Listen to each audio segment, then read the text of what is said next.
Monsieur le Président, Mesdames et Messieurs, chers amis, je voudrais d'abord dire combien je suis heureux et fier d'avoir été choisi comme parrain d'une promotion de l'Université technologique de Compiègne. Je suis d'autant plus flatté que je ne suis moi-même pas un scientifique et donc que j'ai vis-à-vis de vos savoirs l'humilité qui s'impose.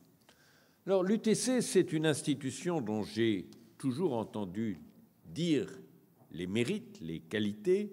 C'est une institution jeune qui s'est imposée comme une référence en France par sa qualité scientifique, par l'excellence de sa formation au service de ses élèves et de leurs employeurs futurs, par son engagement dans la vie économique et sociale du pays. Et le modèle de l'UTC, c'est-à-dire un recrutement très sélectif à l'issue du baccalauréat, est le modèle qui s'est imposé dans beaucoup de grandes universités du monde. Et c'est ce qui explique que l'UTC est, en France et dans le monde, un réseau qui est sans doute sans équivalent.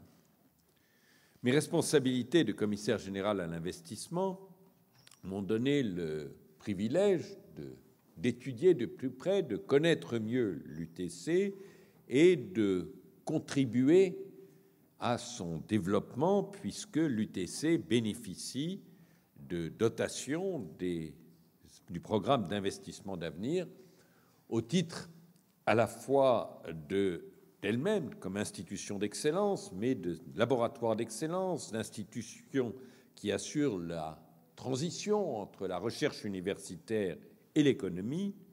Bref, l'UTC est un exemple, peut-être un modèle, de ce que devrait être le développement des universités d'excellence en France.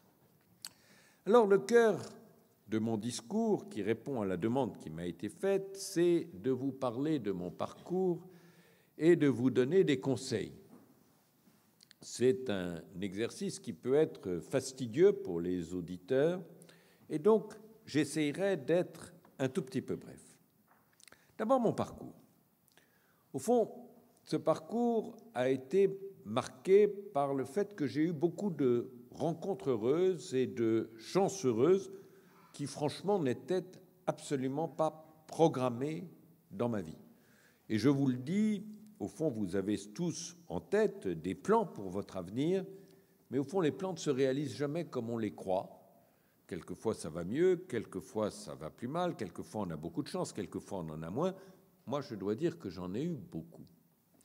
J'étais fonctionnaire, j'ai rencontré un homme politique qui m'a pris comme directeur de cabinet, Laurent Fabius, et j'ai découvert ce que c'est que d'avoir un très bon patron. Et dans la vie, quand on est encore dans la période de formation, c'est une chance. C'est quoi un très bon patron? C'est quelqu'un qui est intelligent, qui a l'esprit de décision. C'est aussi quelqu'un qui sait déléguer. Et c'est quelqu'un qui sait reconnaître les mérites de ses collaborateurs. Alors, je vais vous raconter une histoire qui n'est pas de Laurent Fabius, je dois dire, mais dans le cadre d'Initiative France, nous aidons des créateurs d'entreprises. Et un de ces créateurs d'entreprises, nous l'avons aidé il y a 7 ans à créer une entreprise qui avait 2 salariés, qui s'appelle O2. 7 ans plus tard, cette entreprise a 9000 salariés, ce qui est quand même un assez bon rythme de croissance, de 2 à 9000. Et il a fait un petit discours et on lui a demandé quel était son secret. Et son secret, a-t-il dit, c'est que tous les matins, quand peu après son arrivée au bureau, son réveil sonne, pas avec une odeur de dollars, mais en lui disant « À qui aujourd'hui vas-tu dire bravo et merci ?» Et tous les jours, il dit bravo et merci à quelqu'un, de ses collaborateurs, bien sûr. Et toutes les semaines, il offre une boîte de chocolat ou un bouquet de fleurs selon le sexe du collaborateur. Et au fond, les patrons ont trop souvent tendance à ne pointer que ce qui va mal, par exception, et à ne pas pointer ce qui va bien. Et donc, mon conseil que je vous donne, par avance de tous les autres conseils que je vous donnerai, c'est attachez-vous dans toute votre vie professionnelle à faire plus de compliments que de critiques. On pense toujours aux critiques, on ne pense pas assez à faire des compliments. Puis quand on en reçoit, je vous dis franchement, ça fait plaisir. Je reviens à mon apprentissage avec Laurent Fabius. Au fond, j'ai découvert à cette occasion que la difficulté n'était pas de prendre les bonnes décisions, ce que je croyais être la chose la plus difficile, c'était de bien expliquer ces décisions, de les faire partager, de convaincre et dès lors d'assurer leur mise en œuvre. Parce qu'au fond, prendre des bonnes décisions, ça c'est l'esprit de géométrie, c'est assez facile. Tout ce qui suit, c'est le vrai enjeu qui fait que la décision devient réalité. Après, j'ai fait une autre rencontre, celle de Georges Besse, qui m'a fait découvrir l'entreprise et Renault. Renault, c'est une entreprise que j'aime, qui a une culture de liberté, qui est une culture d'audace. Et au fond, je crois que c'est très important que les grandes entreprises soient des lieux où l'innovation s'épanouisse, où l'audace soit récompensée. Je pense que si Renault n'avait pas eu d'audace dans un certain nombre de choix stratégiques, dans des choix produits, eh bien, Renault, aujourd'hui, serait mort. Et qu'un des rôles d'un jeune qui entre dans une entreprise, c'est de nourrir cet esprit d'audace de l'entreprise, cet esprit d'innovation. Encore faut-il que le cadre s'y prête. Après, comme cela a été dit, j'ai retrouvé la HALD, c'est-à-dire la lutte contre les discriminations et pour l'égalité. Et au fond, le constat qu'une des difficultés pour beaucoup, c'est qu'ils sont bons, mais que personne ne le sait.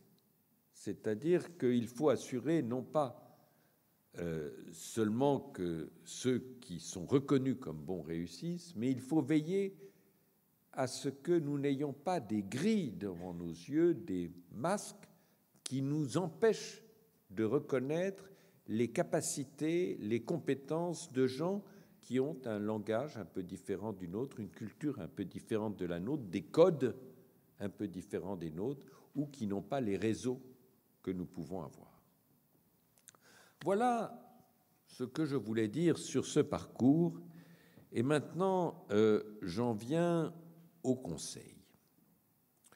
Le premier conseil, c'est que vous allez avoir un premier métier et vous entrez dans une carrière. Votre premier métier, vous l'exercerez peut-être pendant 2 ou 3 ans ou 4 ans, et puis vous exercerez d'autres métiers pour cet employeur ou d'autres employeurs. Et puis après, vous aurez une carrière qui s'étalera sur 35, 40, 45, 50 ans. La tendance des gens, qui est de penser plus à la carrière qu'au métier qu'on fait, est une tendance destructive. On fait carrière en faisant bien son métier, on est heureux dans son métier en se consacrant à son métier, et si on pense trop à sa carrière et plus à son métier, on perd le bonheur de son métier et on ne construit pas sa carrière. Donc, mon premier conseil, c'est on réussit en faisant son métier, pas en planifiant sa carrière ou en ne pensant qu'à ça. Mon second conseil, c'est de nourrir l'esprit d'équipe. Nous sommes dans un monde de concurrence et de compétition.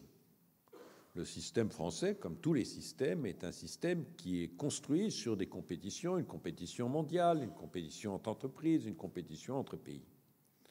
Mais au sein de l'entreprise, au sein de l'organisation où on est, le sujet, c'est l'esprit d'équipe. C'est le fait que vos collaborateurs et vos collègues, autant que vos chefs, vous apprécient. Et de plus en plus dans les entreprises, on juge les gens sur leur capacité à bien travailler avec leurs collaborateurs, bien être appréciés de leur équipe, être bien jugé par ses collègues. Autrement dit, la compétition, c'est vis-à-vis du monde extérieur. Il ne faut pas en faire une doctrine au sein de l'entreprise ou du groupe. Mon troisième conseil, ou ma troisième recommandation, c'est de dire qu'il faut ne jamais oublier que éthique et efficacité coïncident. C'est vrai pour les entreprises comme pour les personnes. Il y a des entreprises qui essayent de prendre des raccourcis vers l'excellence ou vers le résultat, qui se disent une communication un peu biaisée, le fait de masquer une difficulté, le fait de faire une publicité qui ne correspond pas entièrement à la réalité, le fait de traiter les hommes et les femmes avec un souci immédiat plus qu'avec le souci de leur développement à terme, permettra une réussite plus rapide. Oui, c'est vrai, quelquefois ça permet une réussite plus rapide, mais ça conduit à une réussite plus brève, qui ne s'inscrira pas dans la durée. Et donc, on parle beaucoup en ce moment de responsabilité sociale des entreprises, et je pense que c'est un progrès. Mais il faut que vous ne considériez pas ça simplement comme quelque chose d'accessoire, une mode.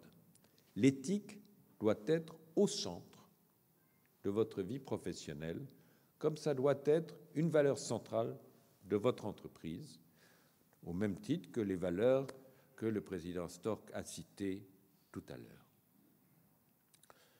Mon quatrième conseil est beaucoup plus terre-à-terre. C'est de reconnaître que l'anglais est la langue internationale des affaires. Je suis un ardent défenseur du français. Mais je sais que quand je dois discuter avec quelqu'un d'un autre pays, ou bien par chance, je parle sa langue où il parle le français, mais le plus souvent, nous parlerons anglais. Et s'il y a 3 nationalités dans une pièce, la langue sera l'anglais. Et sur ce point, je suis frappé que des gens qui viennent de petits pays, qui savent que leur langue n'est pas internationale, comme les Pays-Bas, la Suède, sont quelquefois meilleurs en anglais que nous. Et ça leur donne un avantage sur nous. Quand on négocie dans une langue qu'on ne maîtrise pas parfaitement, on négocie mal. Et donc, ma recommandation, mon conseil, c'est qu'il faut que vous soyez totalement bilingue avec l'anglais. Et puis que vous sachiez, par ailleurs, toutes les langues possibles, le chinois, toutes les langues, mais sachez l'anglais. Mon dernier conseil, et c'est le plus important, c'est de gérer l'équilibre entre votre vie personnelle et votre vie professionnelle. D'abord parce que si vous n'avez pas cet équilibre, vous serez mauvais dans votre vie professionnelle. Vous vous brûlerez, comme un athlète se brûle s'il prend des produits pour améliorer sa performance. On peut travailler beaucoup, passionnément, beaucoup d'heures, mais si on n'a pas, par ailleurs, une vie affective, des centres d'intérêt divers, culturels ou autres, à un moment donné, on ne tiendra pas la distance. Je ne vous dis pas de travailler 35 heures par semaine et de prendre 8 semaines de vacances par an comme principe. Vous avez, j'imagine, à l'UTC, travaillé beaucoup plus de 35 heures par semaine. Je vous dis simplement, ne laissez pas la vie professionnelle envahir la partie privée et personnelle de votre vie, sinon, eh bien, vos 2 vies, votre vie professionnelle et votre vie privée, en souffriront. Voilà les conseils que je me sentais autorisé ou en devoir de vous donner. Cela dit, je fais l'hypothèse que vous êtes excellent puisque vous avez été admis à rejoindre cette université d'excellence. Vous avez reçu une formation excellente parce que l'UTC est une université remarquable. Vous avez donc tout pour réussir.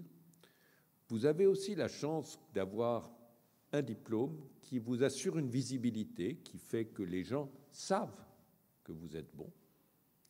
Et donc, je ne me fais pas trop de soucis pour votre avenir, mais quand même, il est bon, aujourd'hui, en ce moment, de vous souhaiter du fond du cœur bonne chance et bon vent. Bravo, merci.